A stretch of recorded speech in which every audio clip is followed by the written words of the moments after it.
একসময় যাত্রীর পদচারণায় মুখর ছিল জামালপুর জেলার ইসলামপুর উপজেলার মোশাররফগঞ্জ রেলওয়ে স্টেশন। 1912 সালে নির্মিত এই ঐতিহাসিক স্টেশনটি আজ কালের পরিক্রমায় পরিত্যক্ত ও অবহেলিত।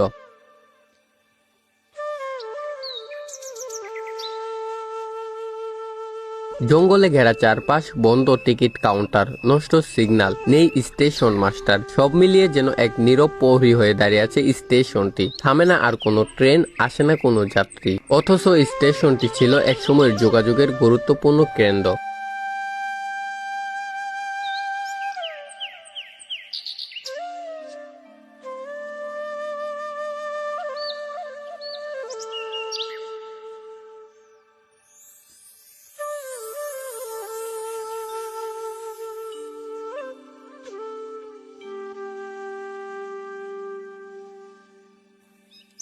স্থানীয়দের দাবি, প্রাকৃতিক সৌন্দর্যের মাঝে অবস্থিত স্টেশনটি যেন আবার চালু হয়, ফিরে পাক তার হারানো গৌরব।